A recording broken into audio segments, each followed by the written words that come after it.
in Boracay.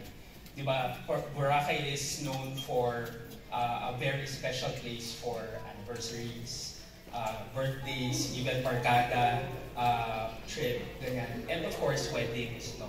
Saying yes. And with Janine saying yes to us, that's really a perfect area for us to do the Parao launch. And Parao, it's like a Filipino tradition to see, a symbol for Filipinos to see. And it's moving towards something better for us, a better care for everyone, for all Filipinos. And that's why we used Parao as Janine's launch in Boracay.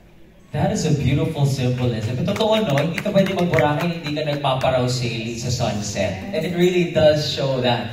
I want to go to Janine naman right now because, I mean, everyone here is curious already. And kanina pa natin paulit-ulit na tinatanong, bakit ka nga ba nag-yes sa iCare? What is it about iCare that made you trust their brand? And are there any specific specifics in iCare that you've seen that you've aligned with, no, your advocacies and your goals in life?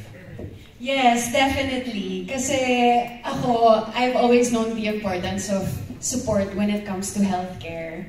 I don't talk about this a lot, but actually one of the reasons kung bakit ako nag-artista was so that I could earn, because my second mom, yung yaya ko since birth, she got cancer when I was in school. And syempre nakita ko yung hirap ng, bukod sa physical struggles, yung babayaran mo, nakita ko kung paano siya naglakad sa kung anong agencies to ask for financial help and support. And at first, when I was younger, ayoko talaga mag-artista kasi nahihiya ako. Malayo talaga siya sa isip ko. Pero when it came to, you know, trying to help my family, yun yung parang nag-push talaga sa akin na I need to earn kasi mahal magkasakit. No matter kung gaano kadaming naipon mo or kung malaki yung pamilya mo, pag nagkasakit ka, everything stops. So, anything with health is very, very important to me.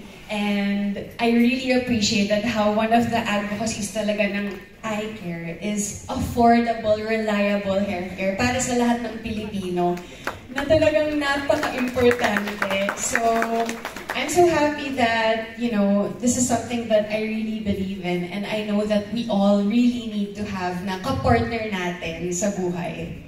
Thank you for that, Janine. And I believe Sir Ronnie here and Doc Mark would agree as well. And it's nice to hear from a brand ambassador of a brand such as iCare na hindi lang siya basta isa pang endorsement lang, no? It's not part of the list. There's actually a heart and a purpose and a message behind why you said yes to iCare. So palakpakan po natin si Janine. Now, those are all of my questions.